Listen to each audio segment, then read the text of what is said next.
An 8-year-old class 3 pupil, Ekuma's dream of becoming a midwife, just like her mother, is gradually fading away as doctors say she needs an urgent bone marrow transplant treatment after she was diagnosed with cancer of the blood cells, leukemia. Ekua's mother says the family does not have the resources to raise the $88,000 required for the treatment. She's appealing to benevolent people for support. My colleague Maxwell Agbagba has more. 8-year-old Ekua lies on a bed at the pediatric oncology unit of the Korle Bu Teaching Hospital. The once active tennis player for her school is unable to move any part of her body. She's weak and the clock continues to tick on her deteriorating health condition.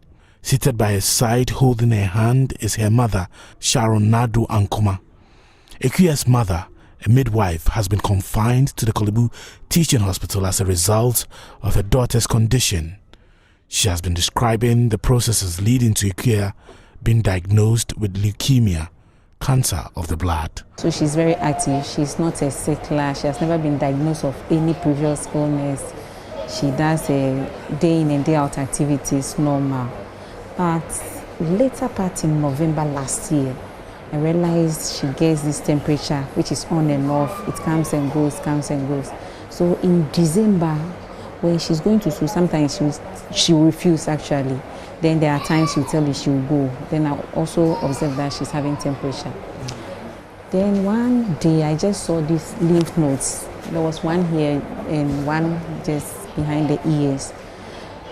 I thought maybe it's one of those things it will go. And later I saw she's having this yellowish discoloration of the eyes.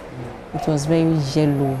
So when I saw that, when you see this yellow thing, it's either the liver or the kidney which is at stake. So I just took her to the Children's Hospital where we saw the doctor. We did the tests, we ran the full blood counts. But the WBCs were so high, the white blood cells were so high. And she was also having distended abdomen. It was a little bit bigger than the normal. Then the scan proved that the liver is enlarged, the spleen is also enlarged. Then this yellowish discoloration may be as effect of the liver. So we ran series of tests. We even had some to be sent to India for confirmation. We did something they call the flow cytometry, which came and they confessed it's an acute lymphoblastic leukemia. Sharon says the family is in urgent need of $88,000, which is the total cost of medical treatment in India. I don't know how we are going to raise such an amount. And she is also not going to be fit if the bone marrow transplant is not done. Yes, she is growing weaker and weaker by the day. Here at this ward, I've met Ekua's 19-year-old brother, Edward Ivan Denny Ankoma. He says he's surprised his once active sister is unable to move any part of her body now. He's also appealing for support. No, she's brilliant and active. She's interested in sporting activities. Them to support her. They should try their best. So she gets well. We also do our part.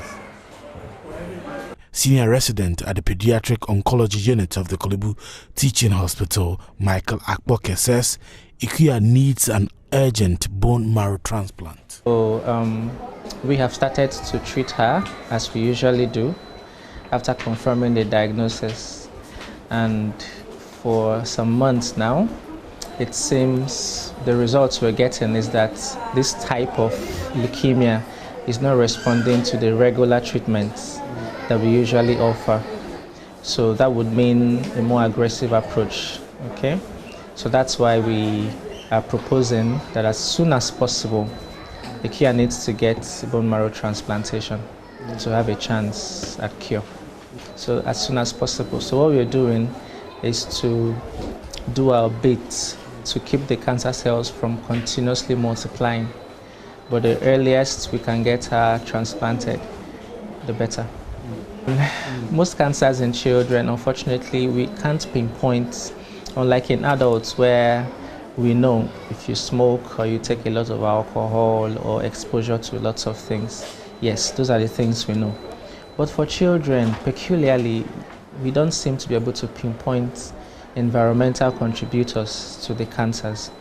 We know, for instance, if the child has been exposed to radiation, so things like X-ray, the tests that we do, or CT scans, if it has been exposed a lot, then there is a risk of her getting leukemias. Or if the mother was exposed during pregnancy, there's also a risk of the child getting leukemias. Sometimes there are some genetic factors that the children are born with that predisposes them to getting this cancer of the blood. Environment. Environment. ENVIRONMENT.